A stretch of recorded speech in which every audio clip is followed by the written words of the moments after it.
बहुत बहुत स्वागत है सभी का हमारे यूट्यूब चैनल स्टूडेंट्स मीडिया में। मैं राज आप देख रहे हैं students media YouTube channel. Bihar विश्वविद्यालय 19 से 22 के पार्ट 1 के एग्जाम को आयोजित कराने के बाद लगातार रिपोर्ट दे रही है 18 से 21 के पार्ट 3 के एग्जाम के ऊपर। लेकिन बिहार विश्वविद्यालय लंबी लंबी समय लेती है तो कभी कभी लंबी लंबी समय देती है, जैसे कि लंबी लंबी समय एग्जाम लेने में लेती है, एडमिशन लेने में, रजिस्ट्रेशन करवाने में, रिजल्ट देने में।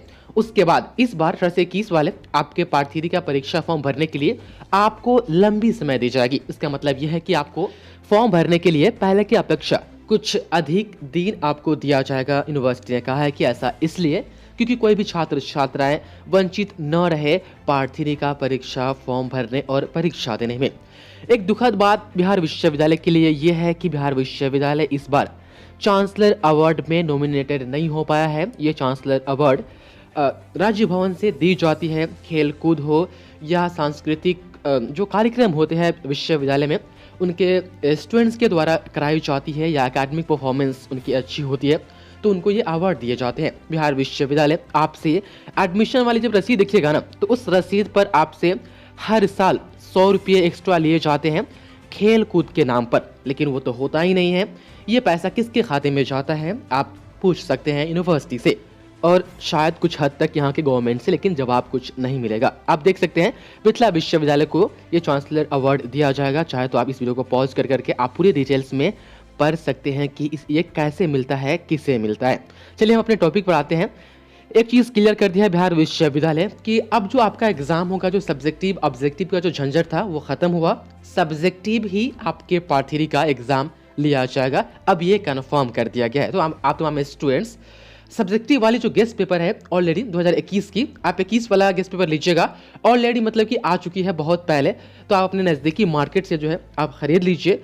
नहीं तो आप हमें कहिए क्या आपको पीडीएफ के फॉर्मेट में आपको चाहिए वो गेस्ट पेपर, तो हम हो सकता है कि हम आपको उपलब्ध कराएं। यदि आप कहीं और है, कहीं दूर है तो। नहीं तो आप नज़दीकी मार्केट या नज़दीकी मुजफ्फरपुर के है तो आप सब्जेक्टिव वाले अपने मार्केट से खरीद करके आप परीक्षा की तैयारी कीजिए।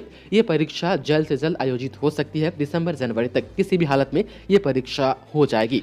अब सवाल यदि आता है कि सब्जेक्टिव ऑब्जेक्टिव का जो चक्कर चल रहा था बिहार विश्वविद्यालय का मूड बदला कैसे, तो आप देख सकते हैं यहाँ पर है कि गलती से बचने के लिए विश्वविद्यालय बरत रहा पूरी सतर्कता। पार्ट 3 परीक्षा में किसी भी प्रकार की गलती न हो, इसको मद्देनजर रखा जा रहा है और तमाम जो कॉलेज है उनका डेटा, विषय, सभी चीज़ें मंगाई जा रही है पहले से। मतलब कि आपके पार्ट 3 परीक्षा फॉर्म भरने की तैयारी जो है वह लगभग अब शुरू कर दी गई है। बस ऑफिशियल नोटिफिकेशन जब तमाम तैयारी हो जाएगी उसके बाद जारी की जाएगी और आपका पार्ट 3 का परीक्षा फॉर्म भरा जाएगा। आप देख पाएंगे पार्ट 1 की परीक्षा में हो चुकी है गलती, इसलिए जो है यहाँ पर बहुत सी चीज़ें हैं जो पार्ट 3 परीक्षा में अपनाना नहीं चाहती है बिहार विश्वविद्यालय, क्योंकि पार्ट 1 19 से 22 के परीक्षा को देखी है बिहार विश्वविद्यालय ऑब्जेक्टिव कराने का क्या नतीजा हुआ है, कितनी मिस्टेक हुई है। यहाँ पर आप नीचे आएंगे, यहाँ पर तो वही सभी चीज़ें दी गई जो मैं भी आपको बक के सुना रहा हूँ। यहाँ पर है कि आपको उन्होंने कहा है कि पार्ट 3 के छात्रों को परीक्षा फॉर्म भरने के लिए ज़्यादा वक्त दिया जाएगा ताकि कोई छात्र इससे जो है वह वंचित न रहे, मतलब किसी की अभी परीक्षा पार्ट 3 का छूट न पाए। कुछ लंबा समय मिलने वाला है आपको पार्ट 3 परीक्षा फॉर्म भरने के लिए। एक चीज़ और सवाल आपके माइंड में आ रहा है कि कौन कौन जो छात्र छात्र हैं पार्ट 3 का परीक्षा फॉर्म भर सकते हैं, परीक्षा दे सकते हैं, जिनका पार्ट 1 प्रमोटेड है या पार्ट 2 प्रमोटेड है, वो दे सकते हैं कि नहीं दे सकते हैं।